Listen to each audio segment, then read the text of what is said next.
Hi, I'm Days, and today we are talking about Divergent and Catching Fire. I do not know why my voice is raising, but it is.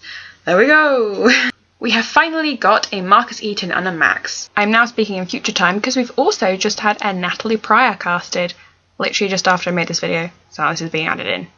Thanks for irony. Because I've actually been stalking the IMDb page every single day until Ray Stevenson was actually cast as Marcus.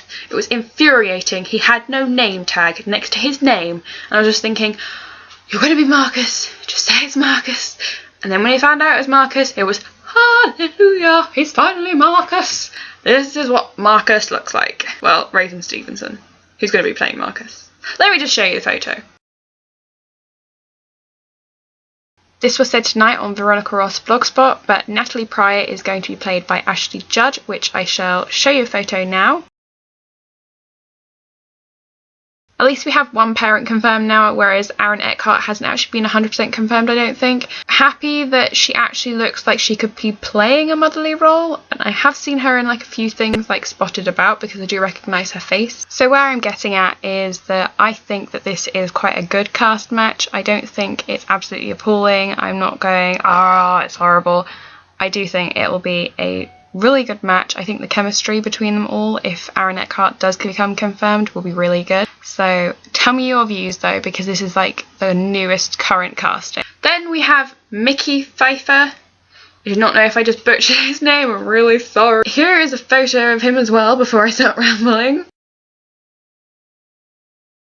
Okay, now I'm going to have to discuss the casting. As we know, I was very excited when Ray Stevenson finally got cast as Marcus.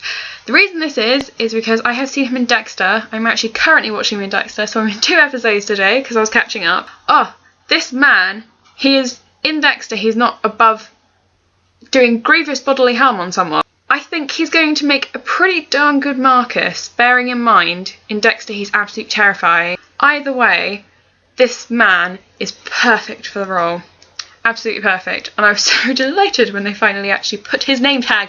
Now, Mickey Pfeiffer, I have no idea whether I'm saying this right. For those of you who aren't in England, who maybe didn't get a chance to see it because it might not be aired in your area, he was in the recent Torchwood series, which was Miracle Day, and he played an authoritative figure. I can see him playing a very good authoritative figure because I've already seen him do so. But for me, I don't know whether he'll be able to do it laced with meanness. Although I can't actually remember all that much about Max from the book, which I don't know whether it's just my mind being really bad, but a lot of people don't seem to remember Max. So I can't actually say whether he actually looks like the person in my head or not. Whereas Ray Stevenson, his character looks exactly like it did in my head. While we are on the discussion of Divergent casting, where is Uriah? I've heard rumours that Uriah isn't going to be put into the movies, which would be a crying shame because Uriah is amazing. And then it'd be very confusing if the second book is made into a movie because he's quite prominent in that. So it's just going to be out of nowhere, BAM! I really do want a Uriah. It's bugging me like how Dobby was meant to find the Room of Requirement in Harry Potter and then they changed it in the movie and put Neville in. Wow. That bugs me all the time. Every single time I watch Harry Potter, I have no other issues or qualms with Harry Potter, except for one little thing. It bugs me every single time. Catching Fire-related things is now going to be discussed. I heard today that Bonnie and Twill aren't going to be put into the Catching Fire movie. I don't know how far along I have been late to this news, but it's really frustrating. It comes back to like the Dobby thing, and they cut characters out, which I can understand is needed for some things, but they also cut out Madge. And they cut out proper Meredith out of Vampire Diaries. People who are watching Vampire Diaries and haven't read the book, Meredith in that is not how Meredith is in the book, which is really frustrating. Now don't get me wrong, I absolutely love when my favourite books are made into movies. It's just frustrating when things that are kind of nice little touches for a fan of the book that then is removed and it's glossed over because they're wanting to kind of make it more for everyone. And I'm kind of like, did the badge really matter whether it came from Madge or not? And then what's going to happen with poor Gale? Who's Gale's love interest going to be now? Because Katniss doesn't like Gale that much, clearly. Well, she does. I don't know why she ignores Gale, because I certainly wouldn't ignore Gale. But then I wouldn't ignore Peter either. Peter. I always say Peter like Peter. Ah, isn't that confusing for everyone else? Peter is Peter. Peter. Now I'm thinking of pita bread, and now I'm really hungry.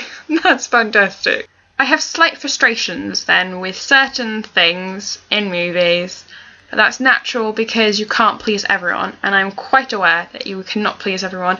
I'm quite aware of the Divergent casting. Not a lot of people are happy with it. I personally, if you have never seen Theo James act in anything, go and watch Underworld Awakening, because that was the first film I saw with him actually in, and he kicks some vampire butt in that. So if you're thinking, oh, well, he's not going to be very good, and oh, he's very old and everything, yes, he does look a little bit older, but often they do cast older people because it is actually more easier. There's not often an 18-year-old actually cast as an 18-year-old. It's also things because of health and safety, and the education side of things on set, and people having to take breaks, and there's only a certain amount of hours that people under a certain age can act. Sometimes it's actually easier just to get an older person, which is why often you have these people. Stefan in the Vampire Diaries is 30. If you didn't know that, I bet that's going to make you boggle your mind now. If that surprised you, Ian Somerhalder is 34 and meant to be playing a 24-year-old. So let's back off of Theo James being 28 playing an 18-year-old, because I don't think it's going to be that much of a problem. I'm also kind of protecting Theo James because I think he'll make a very good 4. Personally, I know other people have different opinions, and that's perfectly fine. I kind of want to hear all your guys' opinions on everything. I'm also hopefully going to be recording a video about the new Catching Fire trailer. Maybe a reaction video, I don't know. I was meant to do it with Mortal Instruments, then I kind of got a bit too excited and carried away and just played it regardless, and I was like, no, I cannot wait until the camera starts recording, no. So, yes, get a bit excited, but that's what fangirls do.